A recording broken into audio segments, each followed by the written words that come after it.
Hola. Hoy, bueno, nos metemos de lleno en unas páginas que prometen, ¿verdad? Tenemos aquí unos fragmentos de La Casa de los Espíritus de Isabel Allende. Y la idea es, bueno, preparar un poco el ambiente para un club de lectura. Queremos dar como un aperitivo, ¿no? Una pincelada de ese mundo tan especial que crea Allende. Sobre todo ese toque de realismo mágico, esa forma de contar lo imposible como si nada. Pero claro, sin destripar la historia, eso nunca. Justo eso. La idea es explorar un poco qué tiene este libro que engancha tanto desde el principio. Ver un poco el estilo, esa atmósfera que se respira ya en estos primeros trozos. Cómo se mezcla lo de todos los días con lo extraordinario, de forma tan natural. ¿Qué cosillas son las que nos atrapan y nos invitan a seguir leyendo? Genial. Pues vamos a ello.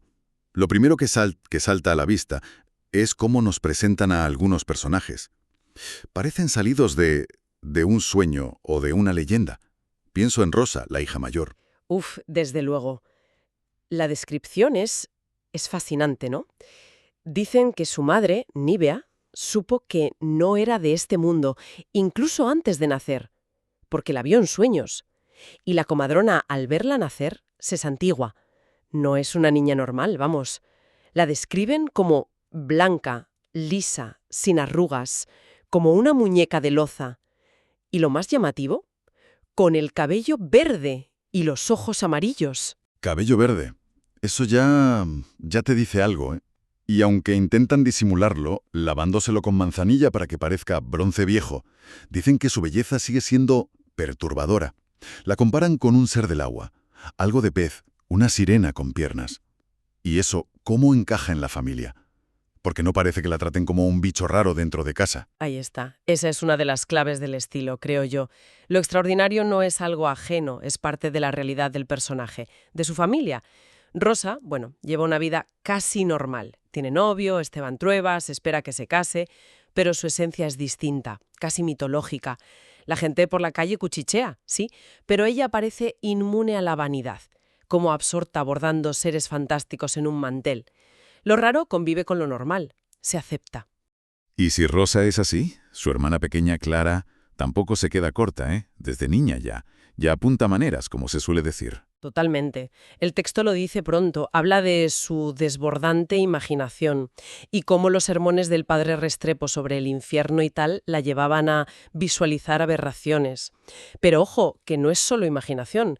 Se desliza que puede mover cosas con la mente o que anuncia desgracias antes de que ocurran. Y esa intervención suya en misa, tremenda, tan directa.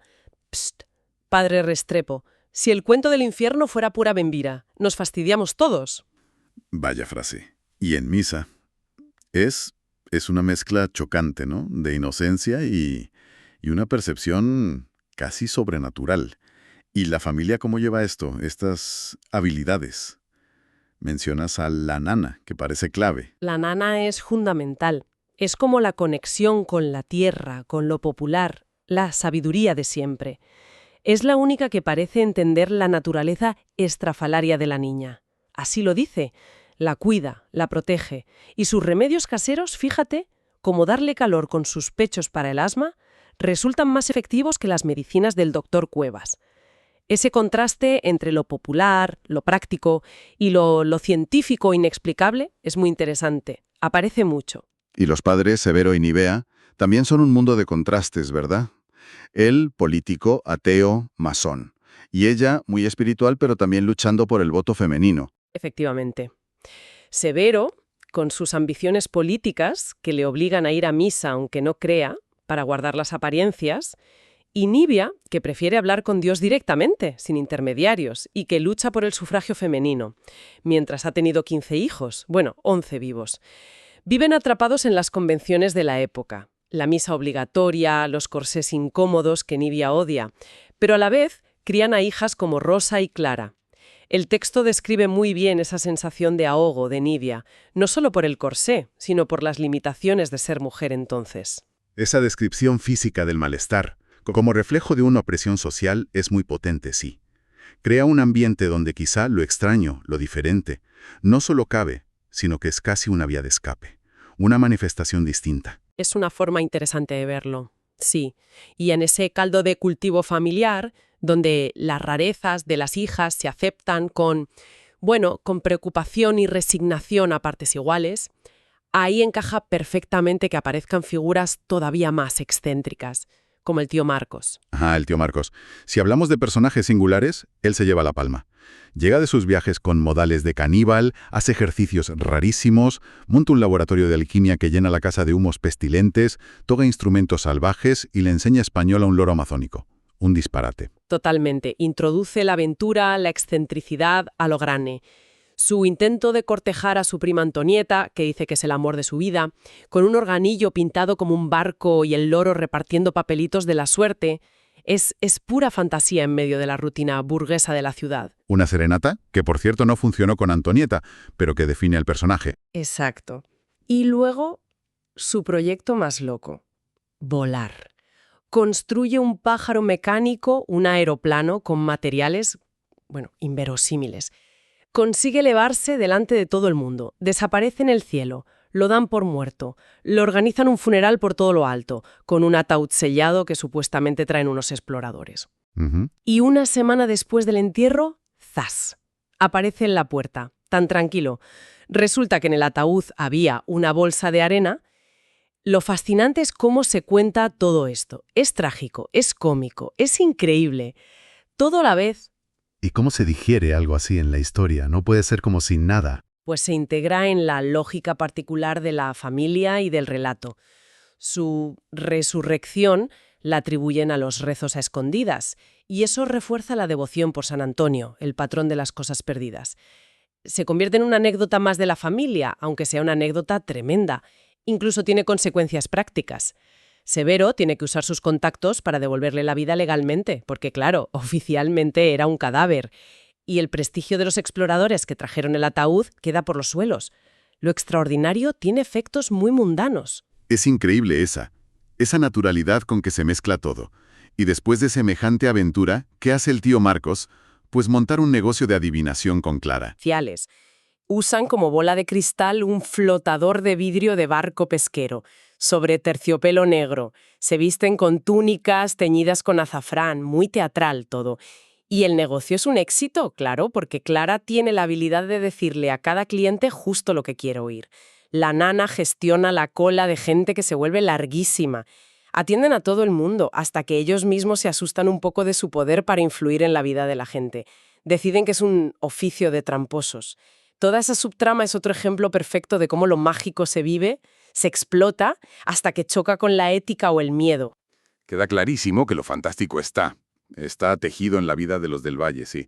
Pero en los fragmentos también aparece Esteban Trueba, y con él entra como una corriente de aire distinta, ¿no? Mucho más dura. Sí, Trueba introduce una dimensión de realismo crudo y de conflicto social muy fuerte.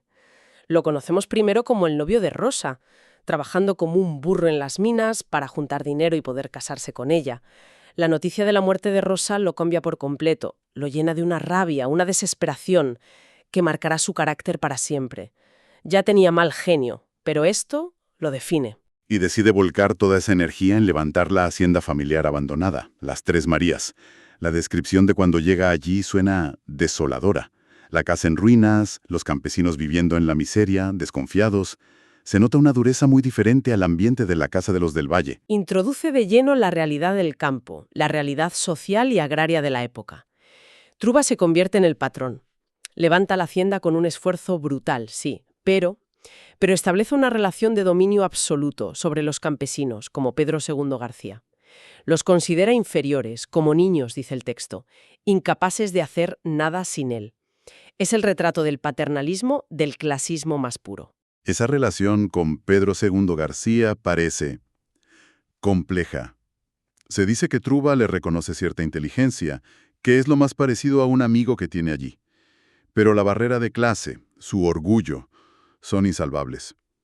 Y Pedro II a su vez lo odia y lo admira.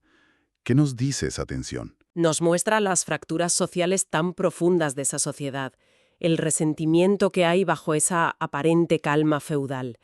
Y esa tensión se agrava mucho con las acciones de Trueba, como la violación de Pancha García, la hermana de Pedro II. se narra con una frialdad brutal, como un acto de poder casi normal para él, pero que perpetúa un ciclo de abusos históricos en esa tierra. Y su indiferencia después hacia los hijos ilegítimos que nacen de estas relaciones forzadas. Bueno, refuerza esa imagen de poder y deshumanización. Es un contraste tremendo, la verdad. Por un lado tienes la delicadeza casi ritual de la nana bañando a Clara, o cómo años después Clara cuidara el cuerpo de Férula, la hermana de Esteban, encontrada muerta en una pensión horrible. Y por otro, esta brutalidad tan descarnada de Trueba. ¿Cómo consigue Allende que estos dos mundos convivan en la misma novela? Pues esa es precisamente la magia de su escritura, lo que se suele llamar realismo mágico. Pero no es solo añadir cosas fantásticas a una historia realista, ¿eh?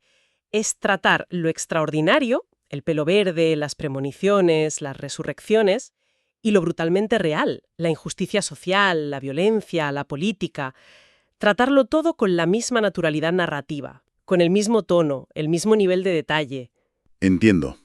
No es que haya como dos mundos separados, uno mágico y otro real, sino que ambos forman parte del mismo tapiz de la vida que se está contando.